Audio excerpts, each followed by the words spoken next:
langsung Begitu? masuk. Iya, Digerebek. iya, emang langsung digrebek gitu, langsung suruh daftar. Aku ngomong sama temanku, bro, tolong ya besok kalau misalkan akademiku agak keteteran di cover ya, bantuin ya gitu. Pak, teorinya seperti ini Pak. Wah, nggak bakal didengar sama tukang, ya kan?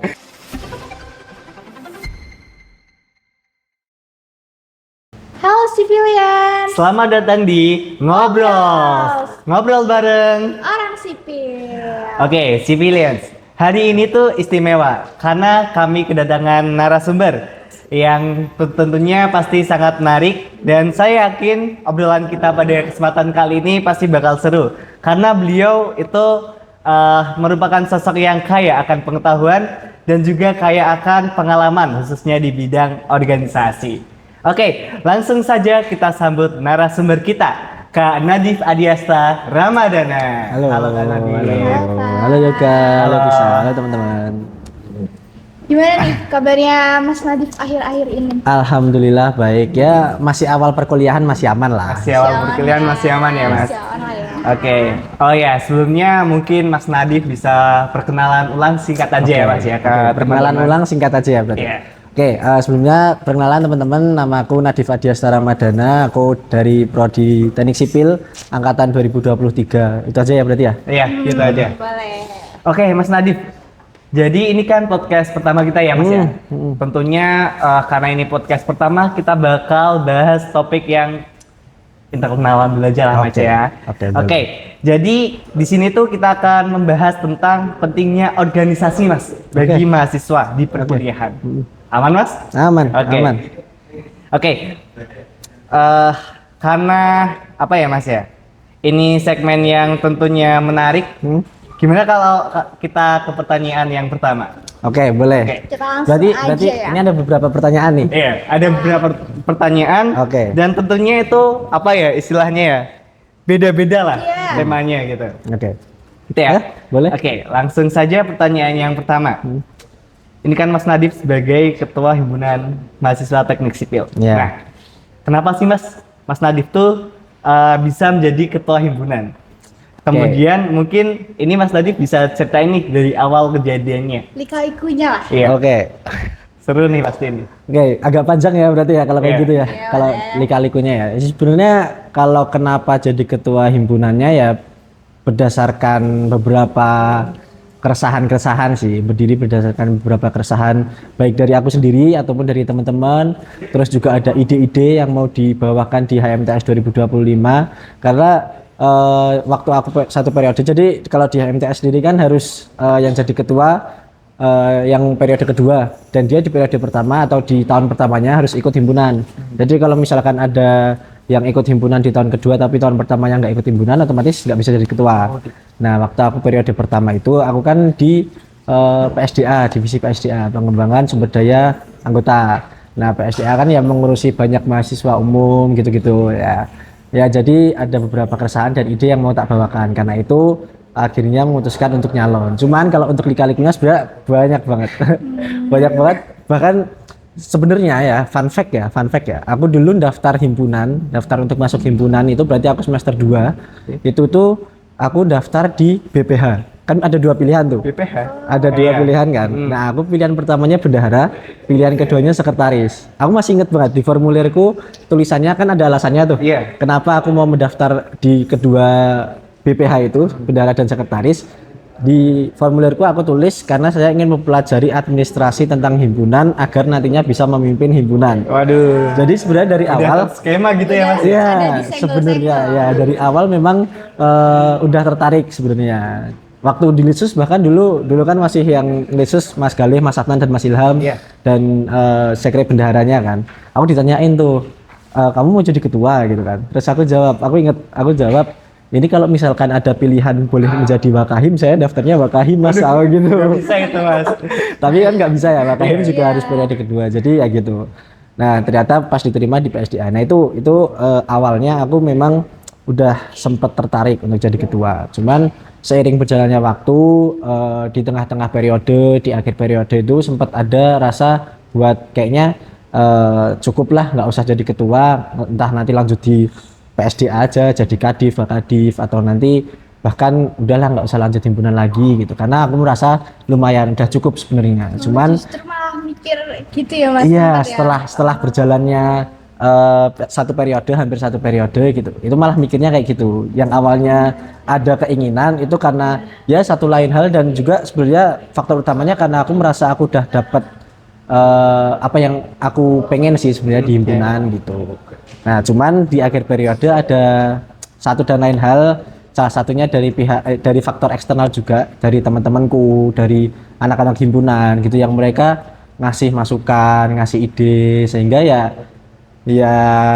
muncul lagi gitu keinginan untuk daftar. Dan juga sebenarnya aku kemarin daftar jadi ketua himpunan tuh ya dadakan sih. Dadakan. Jadi formulir terakhir pengambilan tuh misalkan hari Selasa gitu ya. Misalkan hari Selasa jam 4 sore gitu. Aku ngambil formulir tuh jam hari Selasa jam 15.59. Waduh. Gitu. Waduh. Jadi terakhir banget ya, itu karena banyak pertimbangan gitu sih.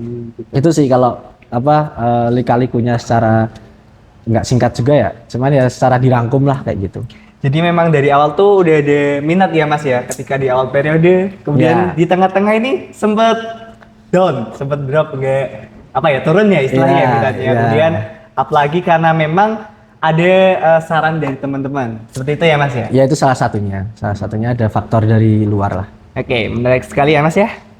Kan dari tadi nih bahas lika-likunya nih waktu mau menjadi ketua himpunan. Kira-kira Mas Nadif tuh ada nggak sih yang sampai sekarang tuh masih terlintas gitu di otak, masih keinget hal lucu gitu selama waktu masa Mas Nadif mau menjabat? Ada nggak sih kejadian yang ini sebenarnya orang-orang nggak pada tahu nih, kira-kira di forum ini kita bisa tahu nih? Kayaknya ada sih, cuman mungkin ada beberapa yang udah tahu juga. Jadi ya seperti yang aku bilang kan, kalau pengambilan formulir, pengambilan berkas itu kan ditutup jam 4, pengambilan berkas untuk nyalon jadi ketua himpunan kan ditutup jam 4 sore tuh. Nah, aku jam 15.30 itu masih di kos, masih cuman tidur-tiduran aja sih, cuman udah ada beberapa temanku yang WA kayak ayo nyalon dan sebagainya gitulah. Tapi aku nanggepinnya biasa aja, karena waktu itu tetap aku kekeh tuh, belum mau daftar kan, belum mau ambil berkas gitu. Terus tiba-tiba ada Mas Haikal, tahu Mas Haikal ya? Nah, Mas Haikal sama Mas Adnan tuh datang ke kamarku, terus jemput aku, maksa aku buat ngambil berkas. Jadi pas aku baru rebahan, bener-bener tiba-tiba Haikal tuh masuk ke kosku. Terus langsung masuk. Iya, digerebek. Iya, emang langsung digerebek gitu. Langsung suruh daftar. Ya, awalnya ya tetap masih debat-debat kecil lah. Untuk aku nggak mau, tapi Haikalnya ayo daftar biar seru gitu kan. Ya udah, akhirnya terus, tapi aku WA waktu itu ketua KPU-nya Anggi. Itu Mbak Anggi. Ya aku WA Mbak Anggi, baru di mana? Ayo ketemu di kampus gitu. Terus tapi aku WA gitu, aku belum mandi. Akhirnya aku mandi dulu. Baru habis itu OTW ke sini. Bener-bener tidak ingin ya Mas ya waktu itu? Iya sih, belum Atau belum prepare? Dadaan. Itu bahkan saat aku ngambil berkas ya, aku mikirnya hanya sekedar ngambil berkas saja. Karena kan ngambil berkas belum tentu nyalon kan. Kalau nggak ngambilin berkas ya nggak jadi nyalon. Ya aku di situ mikirnya sekedar ngambil dulu aja lah. Gitu. Ngembaliinnya atau nanti jadi nyalon apa enggak ya nantilah gitu. Itu sih, itu lumayan lucu sih saat proses pencalonan atau proses titik baliknya jadinya aku nyalon tuh itu. Hampir 30 menit ya Mas? Hampir 30 menit. Oke. Tadi apa ya Mas ya? Ternyata sisi yang kita tidak ketahui, ternyata 30 menit sebelum akhirnya memutuskan untuk terjun menjadi kandidat calon ketua himpunan ya Mas ya. Oke, sekarang kan Mas Nadif udah jadi ketua himpunan Mas. Kalau dari Mas Nadif sendiri tuh capek nggak sih Mas jadi ketua himpunan selama 24 jam? Capek enggak ya? Kalau cuman jadi ketua himpunan sih menurutku nggak capek ya. Cuman kan kita perlu untuk ada kuliah, terus perlu himpunan itu ketua himpunan itu kan tidak hanya mengurusi internal himpunan ya.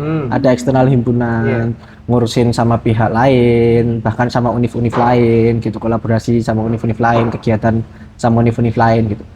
Kalau dibilang capek sebenarnya lumayan ya, karena itu ekstra daripada mahasiswa biasanya, yang biasanya ya fokus mikirin tugas, fokus mikirin kuliah, fokus mikirin akademik. di lain sisi aku harus mikirin yang lain-lain juga gitu. Ya capek cuman aman sih sejauh ini masih aman. Tapi udah bisa dibilang sibuk dong kalau itu. Ya Sibuk nggak, Mas? untuk awal periode sibuk lah. Awal periode sibuk. Awal periode sibuk. Oke, bagus. Pertanyaan selanjutnya. Kita mau main fun fact nih. Oke. Kita mau tahu sebenarnya tuh bener mitos atau fakta Oke. kalau anak himpunan tuh katanya IPK-nya turun gara-gara serangkaian acara-acara himpunan. Itu bener apa nggak sih, Mas? Katanya kan Hima tuh anaknya orang-orang sibuk tuh. Iya. Mitos atau fakta anak-anak himpunan IPK-nya jeblok ya? Iya. Mitos atau faktanya mungkin ada yang fakta ada yang mitos. Kenapa gitu? Bisa gitu. Karena ada juga yang sebenarnya IPK-nya tetap atau bahkan naik, ada juga anak himpunan yang kayak gitu. Tapi apakah ada anak himpunan yang jeblok? Ya ada juga. Apakah banyak? Ya mungkin sebagian ada yang lumayan jeblok IPK-nya. Cuman menurutku itu ya mungkin emang mereka fokusnya kebagi ya, karena himpunan dan juga akademik memang kebagi. Cuman kalau misalkan mereka tujuannya masuk himpunan untuk mencari hal-hal di luar akademik tapi tidak meninggalkan akademiknya, atau istilahnya ya mereka bukan menjadikan himpunan sebagai pelarian akademik, menurutku masih aman sih, masih bisa menyeimbangkan gitu. Apalagi kalau mereka punya teman-teman yang contohnya aku. Oh iya, ini balik lagi ke pertanyaan yang awal juga sih. Apa tuh? Lucu, yang ada lucu. Jadi aku kan kontrak ya, aku punya temen satu kontrakan yang bisa dibilang ya nggak paling pintar seangkatan sih, cuman di angkatan lumayan dia pintar lah gitu. Apalagi kalau mata kuliah yang hitung-hitungan struktur, kalkulus gitu dia pintar lah, fisika gitu dia pintar. Nah, kenapa aku akhirnya pede buat ngembaliin berkas buat jadinya nyalon? Karena aku ngomong sama temanku, bro, tolong ya besok kalau misalkan akademiku agak keteteran di cover ya, bantuin ya gitu. Terus dia siap, apa sih yang nggak buat ketua himpunan gitu. Nah karena itu aku jadi berani nyalon. Nah itu sebenarnya yang perlu diperhatikan sama teman-teman sih. Kalau misalkan mau ikut organisasi nggak cuma di himpunan, dimanapun mau ikut kegiatan apapun, akademiknya diamanin dulu. Gitu. Diamaninnya gimana? Apakah dengan punya teman yang pintar itu tadi, atau mungkin dengan mengatur waktu belajar, porsi belajar, yaitu dari teman-teman sendiri gimana gitu. Yang penting akademiknya harus diamanin dulu. Nah kalau yang jeblok tadi mungkin mereka belum mengamankan akademiknya itu. Gitu. Jadi gimana nih, Mas? Lebih condong ke mitos atau fakta nih? Dari Mas tadi. Kalau dari aku sih ya ada faktanya lah. Ada faktanya. Ada faktanya. Ada faktanya ya. Oke, lanjut ya Mas. Masih pertanyaan yang sama. Mitos atau fakta nih? Anak himpunan tuh katanya harus punya relasi. Oke, mitos atau fakta anak himpunan harus punya relasi? Mitos. Mitos? Kenapa tuh Mas? Karena, sebelumnya ini berarti harus masuk, pas masuk himpunan harus punya relasi, atau setelah masuk himpunan harus punya relasi? Pas masuk himpunan. Pas masuk harus Iya. punya relasi. Iya. Nah itu mitos. Itu mitos. Mitos. Karena justru sebaliknya, misalkan kalian masuk nggak punya relasi, keluar harus punya relasi. Nah itu baru harus gitu. Jadi kalian keluar dari himpunan, misalkan nanti entah dia 1 periode atau 2 periode gitu, ya itu harus dapat relasi. Masuknya nggak dapat, keluarnya dapat relasi. Nah itu harus. Tapi kalau masuknya punya relasi, ya berarti nanti keluar harus lebih banyak lagi relasinya gitu. Karena dari kita ngelitsus nggak ngelihat kalian anaknya siapa, atau kalian temennya siapa, atau kalian adiknya siapa, enggak. Kita ngelihat dari gimana kompetennya kalian gitu sih. Berarti memang kompetensinya benar-benar dilihat ya Mas, Ya. tanpa mengedepankan atau memperhatikan orang dalam lah ya. Oke, menarik. Nah, ngomongin relasi nih Mas, bener nggak sih anak himpunan tuh harus orang ekstrovert gitu? Gimana dia bisa memposisikan diri, misal dia seorang introvert gitu, dia jadi ragu gitu untuk mengikuti organisasi gitu karena dia tuh seorang introvert. Mitos atau fakta sih? Oke, berarti mitos atau fakta anak himpunan harus ekstrovert? Ya. Iya, benar. Mitos. Karena terbukti beberapa anak himpunan sebenarnya introvert. Jadi ya justru mereka, karena mereka introvert, mereka mau belajar gimana cara berorganisasi, gimana cara ngobrol dengan orang banyak, gimana cara memimpin sebuah kelompok gitu. Justru itu jadi tempat mereka belajar sih. Jadi kalau apakah harus ekstrovert? Enggak. Introvert bisa. Justru itu tempat kalian untuk belajar sebelum nanti kalian bekerja gitu. Karena kalau bekerja ya bos kalian nggak peduli kalian introvert ekstrovert. Yang penting kerjaan kalian selesai gitu kan. Ya. Kalau tadi Mas yang introvert itu, apakah dengan masuknya dia sebagai himpunan jadi ekstrovert atau tetap introvert? Oke. Mungkin ada beberapa orang yang jadi ekstrovert. Ada beberapa temanku juga yang mereka setelah masuk himpunan, setelah kenal dengan divisi bironya terutama sama teman-teman himpunan yang lain, dia jadi ekstrovert ada. Cuman ada juga yang dia tetap introvert. Tapi dia belajar gimana caranya dia memposisikan dirinya dia selaku introvert buat mengekspresikan diri gitu. Jadi kalau dia tidak join himpunan atau tidak join organisasi, dia introvert ya menutup diri.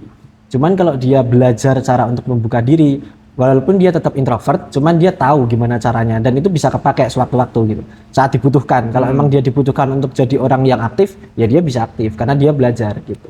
Oke, jadi memang mitos ya Mas, anak Mitos. himpunan itu harus ekstrovert. Mitos banget ya. Oke, tadi kita udah fun fact nih Mas. Sekarang kita lanjut ke pertanyaan yang agak berat-berat dikit. Oke. Oke. Kontroversial dikit kali. Oke. Udah siap ya? Siap. Udah siap. Oke, ini nih Mas. Selama satu periode, kan Mas Nadif udah satu periode ya di Iya. MTS ya. Oke, Mas Nadif ada nggak sih drama internal dalam menjalankan Prokja atau selama menjalankan Prokja bersama teman-temannya? Oke. Ada nggak tuh? Jadi waktu aku di periode pertama fokusnya ya. Oke, di periode pertama sedikit cerita. Aku kan waktu itu sempat megang suatu Prokja juga OMBTS.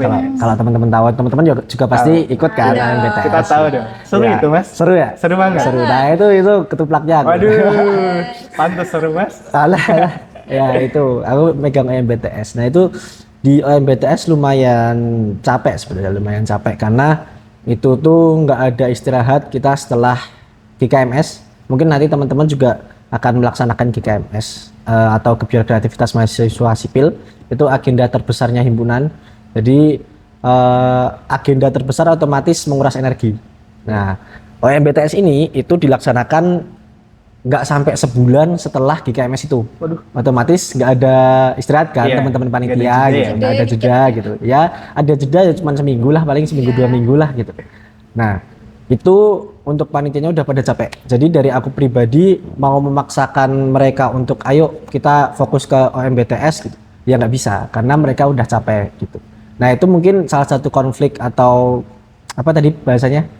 Iya, drama lah. Drama internal. ya, kayak drama internal itu sih paling ya karena capek itu. Cuman ada yang unik lagi sebenarnya waktu kemarin akhir-akhir periode itu kan pada bimbang tuh mau lanjut 2 periode atau enggak, iya. atau mau udahan lah himpunannya gitu.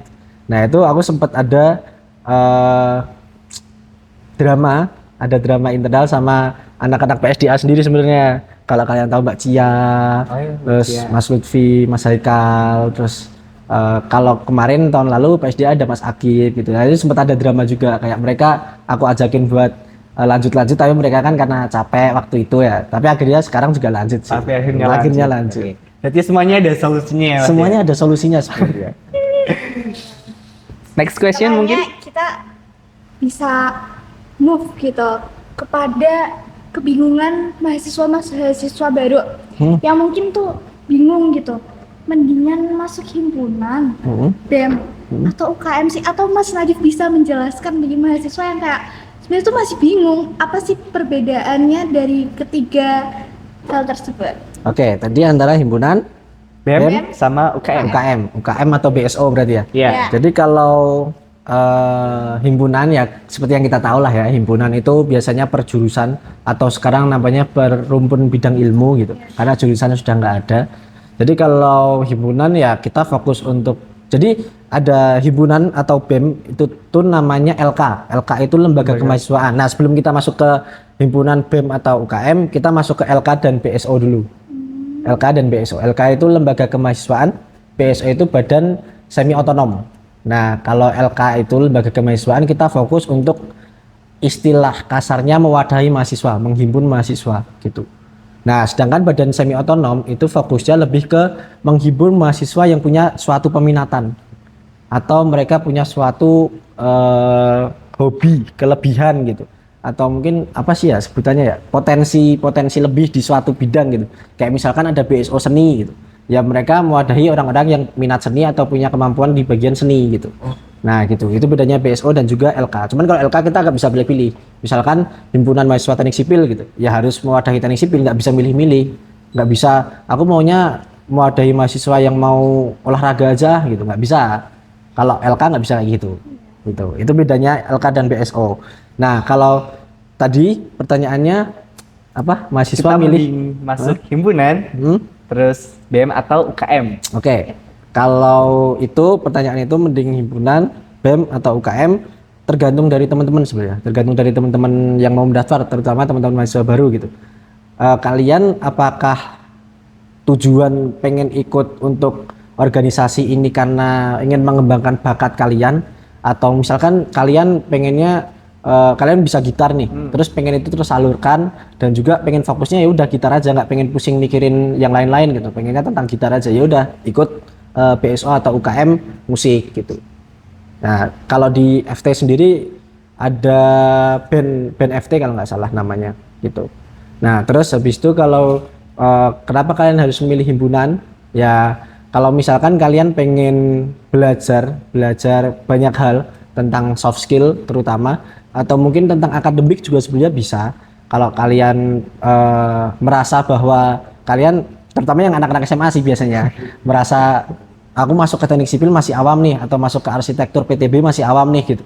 Ya berarti kalau kalian mau mempelajari tentang 3 prodi atau prodi kalian itu, ya masuknya ke himpunan. Kenapa ke himpunan? Karena himpunan pasti apa-apa disangkutkan dengan yang berkorelasi dengan prodi kita. Kayak misalkan kita ngadain seminar nasional, pasti seminar nasional namanya tentang prodi-prodi kita. Terus kalau kita ngadain lomba, ya pasti lombanya tentang prodi-prodi kita gitu. Nggak mungkin kita sipil PTBRC tapi ngadain lombanya lomba ini apa namanya, bikin alat apa gitu, atau tentang mesin atau tentang elektro gitu kan, nggak mungkin. Karena ya memang kita itu udah ada bagiannya sendiri-sendiri, mesin udah ada sendiri, elektro udah ada sendiri, kimia udah ada sendiri gitu ya gitu. Jadi kalau kalian masuk himpunan tergantung tujuan kalian. Kalau tujuan kalian memang mau selinier dengan prodi kalian, masuklah himpunan. Cuman kalau di himpunan seperti yang aku bilang tadi, LK harus siap mewadahi semua mahasiswa tanpa pilih-pilih gitu. Jadi ya kalian, misalkan kalian sebenarnya tujuan utamanya pengen belajar tentang prodi kalian, cuman ya kalian harus mewadahi mahasiswa juga gitu. Jadi kalian belajar tentang hal baru di himpunan, tapi kalian juga harus memberikan sumbangsih ke mahasiswa umum juga gitu. Entah dengan tenaga, entah dengan pikiran.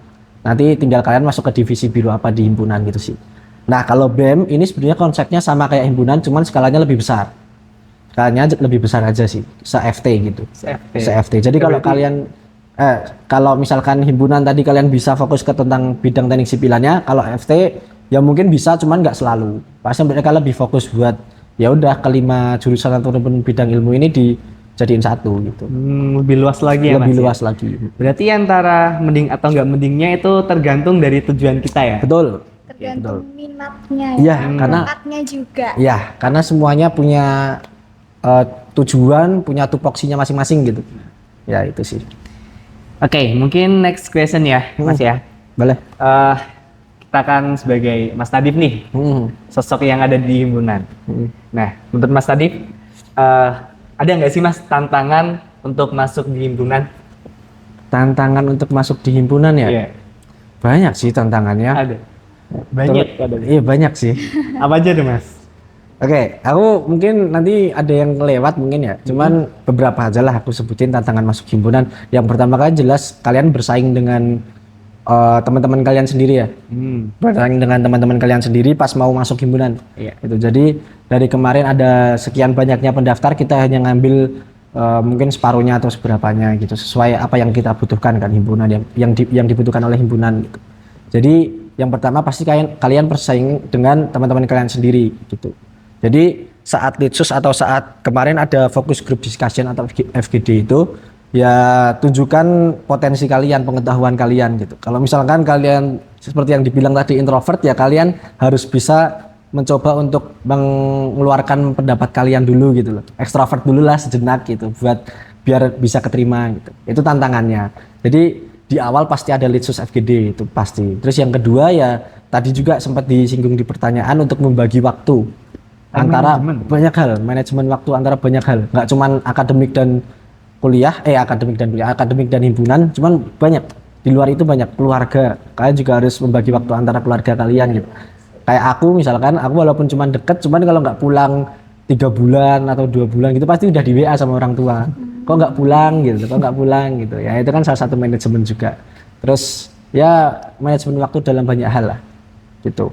Itu yang kedua. Yang ketiga itu kalian harus bisa itu tadi manajemen waktu ya. Yang ketiga kalian harus bisa manajemen anggota.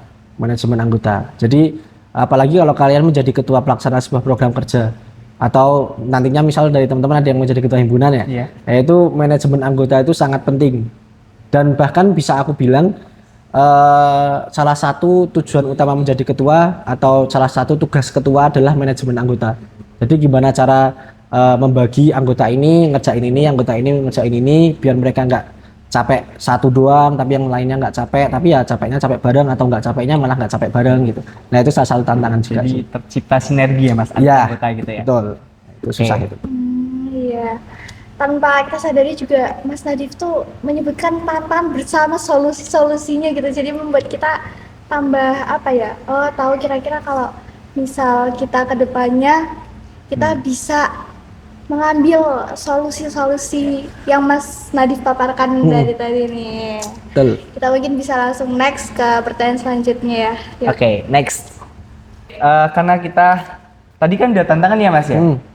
Tantangan kalau menurut Mas Nadif ada nggak sih Mas solusi atau tips nih dari Mas Nadif untuk jawab tantangan-tantangan tadi? Kan tadi kita harus apa ya mempersiapkan diri kita time management.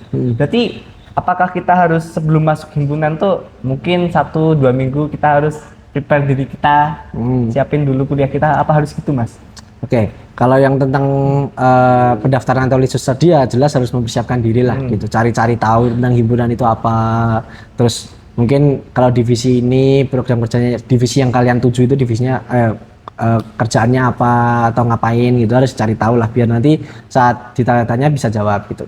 Cuman di luar teknis yang harus kalian persiapkan, kalian juga harus mempersiapkan terutama mental kalian sih. Mental karena di himpunan atau di organisasi manapun lah, di kegiatan apapun lah, baik itu kegiatan ekstra atau di luar dari kampus atau bahkan di kampus sendiri gitu, dari perkuliahan, dari tugas itu kan lumayan menguras selain fisik juga mental gitu. Jadi apakah kalian stres dengan tugas atau enggak itu kan hasil dari cara kalian mengolah dari mental kalian itu seperti apa. Kalau misalkan kalian udah stres nih, udah banyak banget tugas atau mungkin tugasnya susah banget, tapi kalian bisa tanya ke teman kalian atau bisa ya udahlah nanti dulu tugasnya mungkin istirahat dulu gitu. Nah itu kan salah satu manajemen mental juga kan, stres juga gitu. Nah itu penting sih, harus bisa manajemen stres itu sih. Nah itu tipsnya kalau kalian mau manajemen stres itu sebenarnya mungkin ini yang aku rasain aja ya, yang aku rasain ya. Jangan semuanya dipikirin gitu. Udah ada yang mikirin. Jadi misalkan kamu ketua pelaksana gitu, kamu mikirin semuanya ya kamu pusing gitu. Percayain aja, percayain ke misalkan kamu butuh duit nih, ada si sponsor, yaudah percayain aja ke sponsor. Kamu mikir yang lain.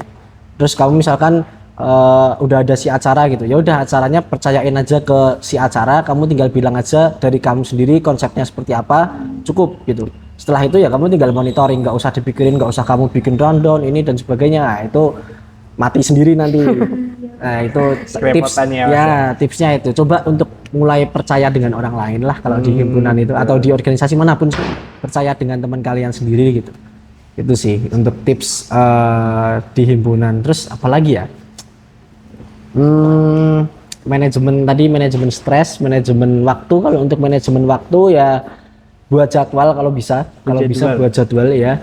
Jadi pun di himpunan sebenarnya udah mau aku buat untuk di himpunan sendiri, tapi ya di himpunan sendiri ya. itu mau aku buat untuk ada jadwal rapat dan sebagainya gitu. Jadi biar bisa bagi waktu juga. Jadi misalkan udah tahu dari jauh-jauh hari kalau ternyata hari Selasa ada rapat nih, ya udah berarti aku ngerjain tugasnya atau belajarnya hari Senin atau hari Minggu gitu. Ya Jadi itu para pensiun biar bisa manajemen juga ya kalau misalnya udah tahu dari lama. betul, gitu kalau kan. udah tahu dari lama dari jauh-jauh hari kan mereka juga bisa nyatur jadwalnya mereka kan. Itu. Dan juga kita tuh sebenarnya ada di himpunan ya, di himpunan itu ada biro personalia. Jadi kalau personalia tuh mungkin di organisasi-organisasi lain ada mungkin namanya mungkin HR atau apa sih HRD mungkin ya. Nah itu di kita namanya personalia, yaitu salah satu biro yang sebenarnya membantu untuk kita manajemen mental kita, manajemen emosi dan stres kita gitu. Ada tempatnya sih gitu. Untuk solusinya mungkin itu. Oke. Oke nih Mas. Tadi tuh di awal tuh Mas Nadif tuh sempat nyinggung soft skill di organisasi. Nah, menurut Mas Nadif, soft skill apa saja sih yang bisa kita latih? Mungkin bisa kita dapetin di himpunan. Oke, soft skill yang bisa didapetin di himpunan banyak sih, banyak banget.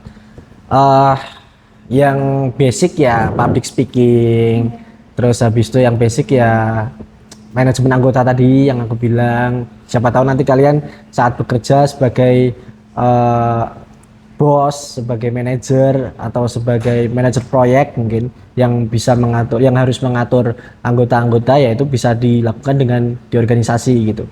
Lalu mungkin yang sedikit ada hubungannya dengan sipil itu gimana caranya berkomunikasi dengan banyak banget sifat orang. Karena nanti di proyek atau di tempat kerja kita besok itu orang tuh macam-macam. Berbagai macam. Ada akademisi, ada juga mungkin mohon maaf mungkin ada tukang yang biasanya kan bekerja berdasarkan pengalaman kalau tukang ya kan. Mereka bekerja berdasarkan pengalaman bukan dengan teori. Jadi kalau kita besok misalkan kerja kita bilang Pak teorinya seperti ini Pak, wah nggak bakal didengar sama tukang, ya kan. Nah cara kalian untuk belajar berkomunikasi dengan berbagai orang itu ya dengan organisasi. Dan Gitu. setiap orang tuh punya apa ya caranya masing-masing ya Mas. Betul, punya caranya masing-masing. Kita ngomong dengan tukang nggak bisa pakai teori ABC yang kita pelajari di kuliah, nggak bisa. Kita harus bicaranya dengan cara lain, dengan cara istilahnya dengan cara proyek gitu. Cuman kalau kita bicara dengan manajer, bicara dengan akademisi, bicara dengan orang-orang pihak-pihak yang memang mereka membicarakan tentang teori, ya kita harus bisa mengutarakan teori-teori kita gitu. Jadi kita harus berbicara dengan orang yang mana dengan cara seperti apa ya dipelajari dengan organisasi gitu.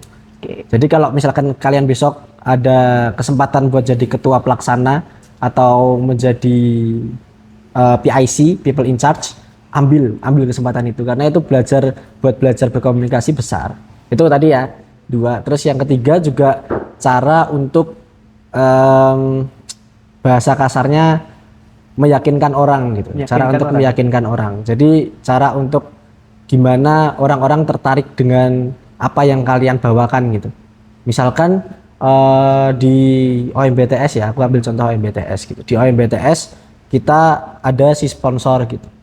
Terus gimana cara meyakinkan orang agar dia tertarik untuk ngambil sponsor kita, ngasih sponsor ke kita gitu loh. Nah itu kan juga salah satu soft skill gitu. Ya itu sih mungkin yang agak unik selain basic-basic seperti public speaking, critical thinking dan sebagainya itu sih. Oke, menarik ya.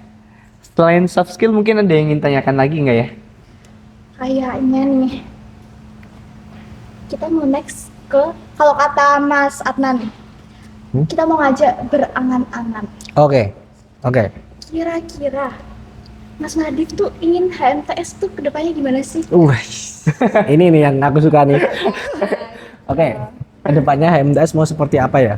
Jadi mungkin aku mulai dengan himpunan yang baik itu himpunan yang seperti apa sih? Himpunan yang bisa dikatakan settle itu himpunan yang seperti apa sih? Kalau menurutku pribadi, himpunan yang settle atau himpunan yang baik itu himpunan yang fokus untuk mewadahi mahasiswa yang dihimpun oleh himpunan tersebut gitu. Baik mahasiswa aktif berkuliah atau mungkin yang sudah tidak aktif atau mungkin alumni gitu. Nah, itulah himpunan yang settle menurutku, sesimpel itu. Nah, apakah HMTS ini sudah settle dan apakah sudah sesuai seperti yang aku bayangin? Belum. Mungkin bisa dibilang masih jauh dari kata itu gitu. Karena himpunan HMTS tahun ini itu masih sampai di titik di mana seperti himpunan yang IO atau event organizer. Ya. Jadi kita lebih fokus untuk membuat event-event, membuat acara-acara yang mungkin ada beberapa memang itu salah satu bentuk kita mewadahi mahasiswa umum. Cuman ada beberapa juga yang itu sebenarnya bukan untuk tujuannya himpunan, maksudnya bukan tujuannya himpunan mewadahi mahasiswa umum. Cuman ya mungkin ada apa ya istilahnya menjaga hubungan kita dengan pihak eksternal lah gitu, studi banding atau seminar nasional, lomba nasional itu kan juga salah satu bentuk eksistensi kita di pihak eksternal, gitu. Yang sebenarnya itu menurutku bukan tujuan dari himpunan. Nah kalau inginnya seperti apa, aku sih berharapnya untuk program kerja yang memang tidak untuk mewadahi mahasiswa umum itu bukan dihilangkan, cuman dipegang atau diurus oleh sebuah BSO himpunan lah istilahnya. BSO himpunan. Atau kalau di HMTS ada namanya Badan Aspirasi. Badan Aspirasi. Nah gitu. Jadi ya untuk GKMS terutama ya, untuk GKMS baru kita rancang sebenarnya untuk tahun depan semoga bisa ada strukturalnya sendiri. Jadi udah bukan masuk ke timeline himpunan gitu. Jadi himpunan tuh sebenarnya HMTS sekarang tuh posisinya mau ngotak-atik timeline tuh sangat susah karena ada GKMS itu loh. Karena ada LKM seminar dan juga CIT atau lomba CIT itu lomba SMA SMK. Nah, itu mau otak-atik timeline tuh susah karena ada itu gitu. Jadi kalau dari kedepannya yang aku bayangin untuk 3 program kerja atau yang dirangkum sebagai GKMS itu bisa dipegang oleh orang lain atau di luar himpunan lah gitu. Sebagai badan aspirasi. Betul, tapi tetap masih di bawahnya himpunan, tetap masih dikontrol atau dimonitoring sama himpunan gitu. Gitu. Terus ada yang sebenarnya aku pengen fokusin gitu. Itu menjaga SOP dari himpunan. SOP seperti apa? Sebenarnya hal-hal kecil, hal-hal minoritas gitu. Kayak misalkan kita setiap mau ngadain acara yang mengundang pemateri, itu kan kita nyiapin untuk tornya ya, term of reference-nya ya. Kita nyiapin tornya, kita isi itu tornya biasanya di Word atau nanti di PDF terus dikirim ke pematerinya. Nah itu himpunan tuh punya SOP untuk tor. SOP-nya adalah tor itu harus didesain semenarik mungkin gitu. Nah aku pengen hal-hal kecil seperti itu dipertahankan. Kenapa? Karena himpunan atau HMTS UNES itu bahasa kasarnya kita tidak bisa menjual nama UNES gitu. Untuk mencari pemateri, untuk mencari sponsor, untuk menarik perhatian orang luar gitu, kita nggak bisa menjual nama UNES karena ya seperti yang kita tahu mungkin UNES belum sebesar itu. Cuman aku berharapnya orang-orang ketika mendengar HMTS UNES justru mereka membayangkan wah UNES berarti bagus nih karena HMTS UNES SOP-nya bagus, surfingnya bagus gitu. Kita nge-surf atau apa ya menjamu pematerinya bagus gitu. Hal-hal kecil seperti itu yang diharapkan bisa menunjang himpunan mahasiswa teknik sipil UNES untuk makin dikenal oleh masyarakat umum terutama di pihak-pihak yang sekiranya bisa bekerja sama dengan HMTS gitu. Berarti lebih ke branding ya Mas ya? Brandingnya biar lebih bagus. Betul. Ya gitu sih. Oke Mas, tadi ya semoga pesan dari Mas Nadif dapat dapat ambil manfaatnya. Maksudnya tadi harapannya agar HMTS ini menjadi sebuah himpunan atau organisasi yang settle ya Mas. Betul. Semoga Mas Nadif dan rekan-rekan seorganisasinya bisa mewujudkan hal tersebut ya Mas ya. Amin. Sayang buat waktu kita udah habis. Waduh, udah habis. Seru banget obrolan kita hari ini loh. Ya nggak Yok? Iya, seru banget ya. Seru Pak banget tadi sampai nggak kerasa. Nggak kerasa Mas, Iya. kita tuh udah lama ternyata. Dan akhirnya kita udah di penghujung acara. Semoga obrolan kita pada kesempatan kali ini dapat memberikan manfaat kepada teman-teman khususnya civilians yang menonton pada video ini. Mungkin sebelum ditutup aku bisa ada sedikit pesan buat teman-teman mungkin Oke, teman-teman boleh banget, Pak. mahasiswa umum gitu ya. Mungkin ya sedikit aja ya. Oke. Mungkin sebelumnya aku mau mengucapkan terima kasih ke teman-teman himpunan udah ngundang aku untuk ngisi podcast perdana kita gitu. Cuman aku juga mau mengucapkan mohon maaf kalau misalkan ada perkataanku yang menyinggung beberapa orang atau menyinggung pihak-pihak tertentu tanpa disengaja dan tanpa menurunkan pihak manapun gitu. Aku mohon maaf. Lalu pesanku buat teman-teman mahasiswa umum, ayo kita bareng-bareng gitu. Dari himpunan banyak program-program yang memang bertujuan untuk mewadahi kalian, mewadahi mahasiswa umum. Ayo kita bareng-bareng bersinergi lah gitu. Kita bareng-bareng kerjasama mewujudkan lingkungan akademik, lingkungan perkuliahan yang lebih baik gitu. Jadi kerjasama antara birokrasi, antara himpunan dan juga antara mahasiswa umum bisa terjalin sehingga kita bisa maju bareng-bareng gitu. Itu sih pesanku. Oke. Kalau tadi Mas Nadif ngomong makasih, kita malah yang mau ngomong makasih ya. Karena udah nyempetin waktu, nggak tahu maksudnya Mas Nadif sibuknya Iya, di luar biasa. Enggak. Pasti sebagai ketua himpunan kan punya kesibukannya dan Iya. sekarang Mas Nadif meluangkan waktu untuk datang ke podcast kita. Kita terima kasih banget. Ya, Iya, terima kasih terima banyak kasih, pada Mas terima Nadif. kasih. Sama ini Mas, kami juga mohon maaf kalau dari kami ada salah kata, gitu ya. Oke, teman-teman semua, terima kasih buat teman-teman yang sudah ngikutin kami, kita semua dalam sesi podcast perdana obrolan. Jangan lupa Apa tuh? untuk share ke teman-teman kalian yang mungkin masih bingung ya tentang seberapa pentingnya sih organisasi gitu di kampus. Oke, pokoknya teman-teman civilians jangan lupa share ke teman-temannya agar kita semua mendapatkan manfaatnya. Oke, Mas Nadif, akhirnya kita udah di penghujung acara juga. Dan kepada teman-teman civilians, tadi ya jangan lupa pesan dari kita semua, semoga podcast ini membawakan manfaat bagi teman-teman semuanya. Oh ya, sebelum kita tutup bersama Mas, kita ada apa ya istilahnya jargon mungkin ya? Iya, boleh. Ya, nanti ketika penutupan kita menghadap ke kamera ya Mas ya. Oke, sebelah kamera, sana. ya.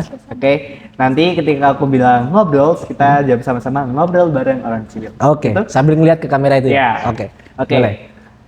Oke, langsung saja kita tutup bersama ngobrol bareng orang sipil. Oke, terima kasih. Oke, terima kasih Mas.